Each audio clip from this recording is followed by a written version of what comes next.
iBhayibheli layo ukuthi yaqala nali iBhayibheli leli iBhayibheli kuthiwa labelungu ngesabatha abakhuluma ngalo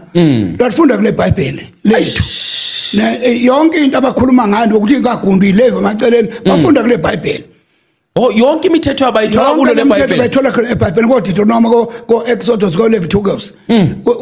kuya le ncwadi enye bacosha okunye bathi iBhayibheli uthi lingaboba nabanye uNkulunkulu ngaphandle kwami kusho uNkulunkulu Exodus 20 bona bathi ushembe uNkulunkulu then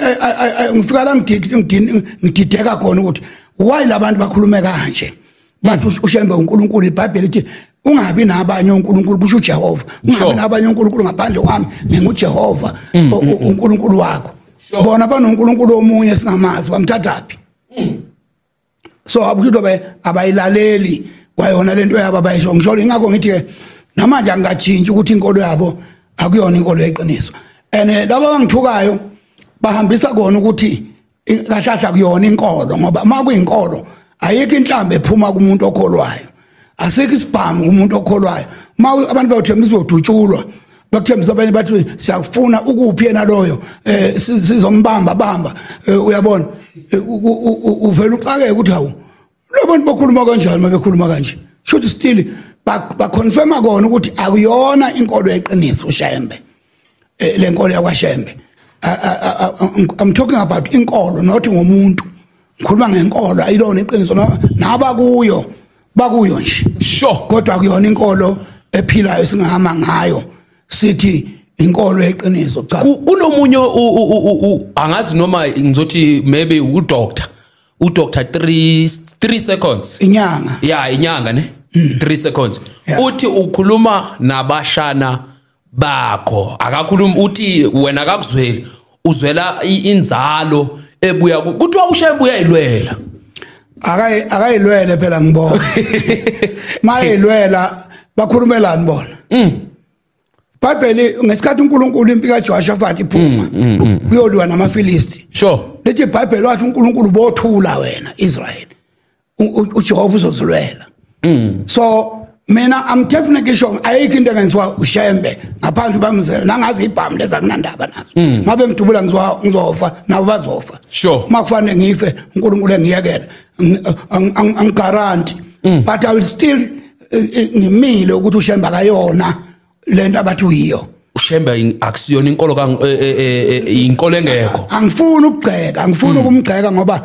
angifuni mangathiwa nje ngicriticize ngingama ngonya olodwa ngicriticize nento baze bayibona igcwele inkundla zokuxhumana indaba kaShembe hayi ke mina baningi abakhuluma ngayo namanyala awenziwa uye uNkulunkulu wabo lo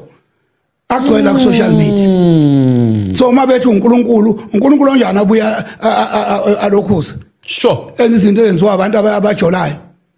ngomjonako nayo indoda yajola nokujola ukula kumide ukuthi ulala nezingane wathi akusho mina ke kodwa nami ngifundela kumide ngayithatha namanje ngiveze kuthiwa uShembe ulala nezingane phela ngithi uNkulunkulu noma that is why ngithi abafowethu bazoba ngichazele ukuthi bayichaze bona le iqiniso lingakanani le ethi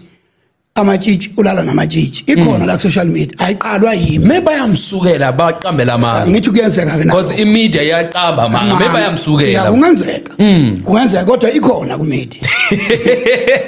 hayi ukuthi isho ikhona ku media uyabona nami nje bathi ngintshontshe imbuzi bakholwa abantu ngintshontshe imbuzi ngabaleka nazo ngoba imithi nawo amanga sometimes kodwa le ekhuluma yima kuona manje ngikhuluma umuntu omahlanganele engikhuluma angisho le ukujola ngikhuluma ngayo ngoba ngiyazi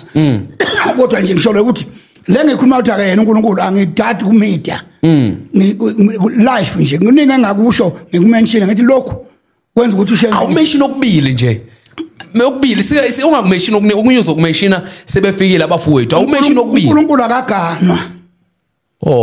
akabi nomfazi uNkulunkulu uNkulunkulu akafi akekho uNkulunkulu ofayo uNkulunkulu akawenza umbango uNkulunkulu akabangi namuntu isihlalo uNkulunkulu nje uNkulunkulu ongunaphakade lesikhuluma ngayo makuthiwa uNkulunkulu ozwa amakhaza hayi akusiyo uNkulunkulu umuntu wakwaShembe bathi wakwaKhumalo mabesho So ke angeke sithi uNkulunkulu ngivuma ukuthi uNkulunkulu. 2 nenkolo yakhona inkolo akathunywanga uNkulunkulu. Mathunywa uNkulunkulu akakuveze angathi ayibeke phansi iBhayibheli aliyeke ngoba ayikho into ayazi ngeBhayibheli ushembe bathi iBhayibheli labelungu angithi so njengoba ngabelungu akho ukuthi kungathatha iBhayibhelini athi ufakaza ngakho ngoba iBhayibheli bathe labelungu unless abavume ngithena aqala akavuma ushembe ukuthi uJesu uyinkosi bese sikhuluma sizwane ke naye bese kube nabantu bathi ulikhanyane wezesisi ngoba wewasho wathi nayo enye inkolo nje ngekho le yeah noma nginganalo ulwazi olukhulu ngayo so kunomuntu kunento okuthiwa ulikhanyane masibheka ngithi ZCC so which means Zion Christian Church yes so Christian kusho ukuthi nabo ba amaKristu yabona iyangihlupha ukuthi amaKristu ngoba mina ngisaphinda ngiyasho if you are amaKristu inkolo yobuKristu inkolo kamoya yes ayisebenzi ngento eziphathwayo banetiye balibiza kitayela yes leyo nto leyo ikhombisa ukuthi abantu bekhalitethile ngaphandle bekhalitethile esayazi ukuthi ngoba umuntu engavuka eksena ayikhuluma ethi umKristu sure but sibuka izenzo iBhayibheli incwadi kaMateyu 7:15 kuthiwa niyobazi ngezithelo zabo uyabona yes so ngiyabeza abantu bathi singakhulumi ngenkolo zabanye abantu siyakhuluma ngazo ngoba zigceka inkolo yethu kuqala zona ngoba makuzoma yona bari mudimu bamdisa bari mudimu waruna ridulaliana tafuleni mudimu waruna rijaliana ukuthi uNkulunkulu wabadla naye bahlana etafuleni so uNkulunkulu onjani lo hayibo odla nabantu etafuleni uNkulunkulu akahlali nabantu etafuleni hayi uNkulunkulu angahlala emhlabeni ngaba lenkinga enkulu uyabona nje ubushe ngoNkulunkulu ngaba kuba uNkulunkulu wangempela ngabe sikhuluma lutho ngaye futhi angabekho abantu abamdefendayo futhi ngaba uyizwe comment from somebody from olokhuzayo so kodwa ngoba kuyena uNkulunkulu umuntu ulwelwa abantu bangakubulala bakubulalela umuntu wabo sure uyabona ngoba sebethembisa nje ukuthi hayi mkhulu bazokubulala yonke leyo nto leyo namanje bangizala lapha nje ngifondwa abanye mina ekhaya kithi ngaphenduka ngakholwa uJesu ngathi ngafunga ngathi I will die in this way njengo Paul kulendlela le ngafa noma ngama la umuntu noSibhamu athi angisho lento ngoyisho uma sihlale kimi ngifela uJesu mhlawumbe ngiyobhabhadiswa ngene emanzini ngangithatha isifungo ukuthi uJesu ngifanayo futhi ngovuka naye ayikho into ngiyosarenda ngithi ngisarenda ngoba nakho ngisabukufa no mkhulu na indaba uthena izangoma amadlozi umoya evunguzayo nje iyavunguza imoya ithatha ipicture engekho uyabona nje lengisho iBhayibheli lithi ungathi ka Leviticus yes chapter 20 yes verse 6 uthi oyakoba namadlozi ayo lokhu uzawuphinga nabo uNkulunkulu ubeka ubuso bakhe phambene nalowo muntu sure that is why abantu bamadlozi bahlala benamabhadi njalo behambe bayofaka ikhumba because uNkulunkulu bafulathele bona bacabanga bafulathelwe abantu abangasekho kanti bafulathelwe uNkulunkulu incwadi kaJohn chapter 3 verse 36 uthi uNkulunkulu uthi uJesu lapho okholwa indodana nokuphila okuphakathi ongakholwa indodana intuthelo kaNkulunkulu hlezi phezukwabo bona mabebona belaba namabhadi beba nenkinga bahamba baye eNatal or baye lapho baya khona bayofaka isikhumba ezandleni of which inkinga ayikho kwaba phansi inkinga ngoba phezulu inkinga uNkulunkulu usuke fulathelo uNkulunkulu ayamadlozi yes not amadlozi neda ngithi basuke baye kwabanye abantu abanomoya lona kaSathane wamadlozi and then base bebhula bathi yidlozi kodwa uNkulunkulu kahle lithi iBhayibheli intuthelo kaNkulunkulu ihlezi phezukwakhe uJohn 3:36 ivele yes intuthelo ihleli phezu komuntu ongakholwa indodana kaNkulunkulu so ungayihlaba imbuzi be100 ingakho umuntu wedlozi akekho ngathi into zakhe ihamba kahle engaya namhlanje awulungisa kuthiwa shuthi zonke ziyabheda into zedlozi lalela ngichazele uyabona umuntu okhonza idlozi engaya namhlanje afika bhule kuthiwa hayi uyenza umsebenzi kagogo awenza namhlanje kusasa athi uyabuyela bazomkhomba kagogo omunye futhi baphinda athi uyabuya akwenzeki kuthiwa into zakho ihamba kahle akwenzeki hlala kuyinqifiqi ingaka abanye ifici ikhumba seziningi ezandleni sure bazama ukuthi wenze into zibe kahle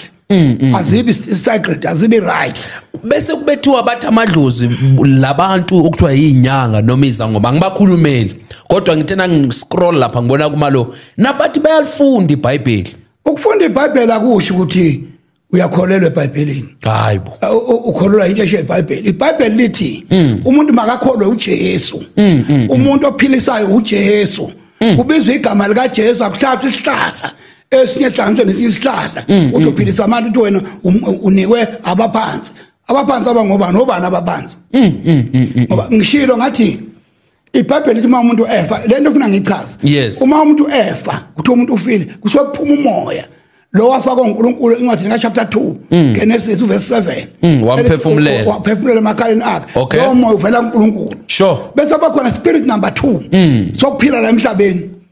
lo moya lona okuthiwa mangabe kuthiwa hey ngathi angizizwa ngathi ngilula bahambe bayinyangeni bawufaka izinto abanye banezingcweba abanye bananani omunye uthi emva kwakhe ngakaqhamuki kuweme ngabe emva uzwe ikhanda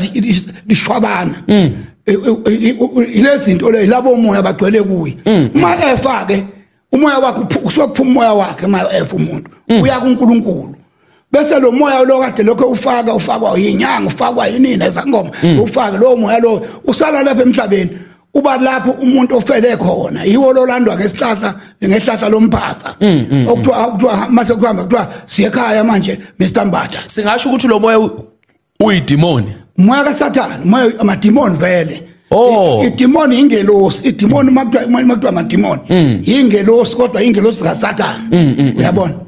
akusiyi umuntu ofile ubaba wami nje washona kalona idemoni kodwa umoya omubo oqhamuka ngelanga ngaphupha ngiphupha evele baba ngakhuza ngathi ngegama lika Jesu hamba moya omubi moya kaSathane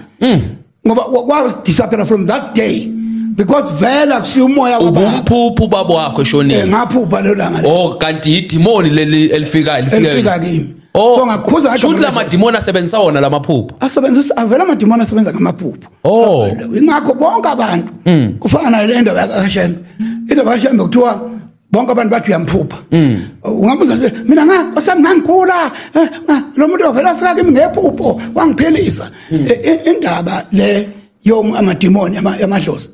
baphupha izinto zenzeka phupha nabogogo baphupha gogo wakwafa kudala uSathane indlela eza ngawuthatha image yami ezenganeni yami azokhala athi ngilambile ulamba kanjani into efile